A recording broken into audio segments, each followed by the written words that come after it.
رسول اللہ صلی اللہ علیہ وآلہ وسلم نے فرمایا، اللہ تعالیٰ کے 99 نام ہیں، جو انہیں یاد کر لے گا وہ جنت میں جائے گا۔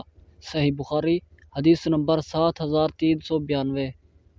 نبی کریم صلی اللہ علیہ وآلہ وسلم نے فرمایا، غیب کی 5 کنجیاں ہیں جنہیں اللہ کے سوا اور کوئی نہیں جانتا۔ اللہ کے سوا اور کوئی نہیں جانتا کہ رحم مادر میں کیا ہے۔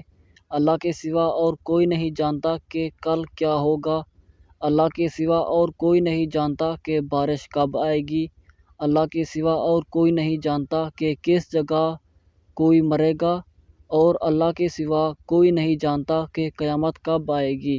صحیح بخاری، حدیث نمبر 7379۔ رسول اللہ صلی اللہ علیہ وآلہ وسلم نے فرمایا، اللہ تعالیٰ کا ہاتھ بھرا ہوا ہے، اسے رات و دن کی بخشش بھی کم نہیں کرتی۔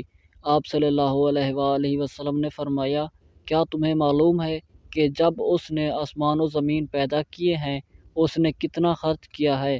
اس نے بھی اس میں کوئی کمی نہیں پیدا کی جو اس کے ہاتھ میں ہے، اور فرمایا کہ اس کا عرش پانی ہے اور اس کے دوسرے ہاتھ میں ترازو ہے جسے وہ جھکاتا اور اٹھاتا رہتا ہے۔ صحیح بخاری، حدیث نمبر 7411۔ ایک شخص نے ایک دوسرے شخص قتادہ بن نعمان کو بار بار قل ھو اللہ احد پڑھتے سنا۔ صبح ہوئی تو نبی کریم صلی اللہ علیہ وآلہ وسلم کی خدمت میں حاضر ہو کر اس طرح واقعہ بیان کیا جیسے وہ اسے کم سمجھتے ہوں۔ حضرت صلی اللہ علیہ وآلہ وسلم نے فرمایا، اس ذات کی قسم جس کے ہاتھ میں میری جان ہے، یہ سورت یعنی قل ھو اللہ احد تہائی قرآن کے برابر ہے۔ صحیح بخاری، حدیث نمبر 7374۔ ابو بکر صدیق رضی اللہ عنہ نے رسول اللہ صلی اللہ علیہ وآلہ وسلم سے کہا، یا رسول اللہ صلی اللہ علیہ وآلہ وسلم، مجھے ایسی دعا سکھائیے جو میں اپنی نماز میں کیا کروں۔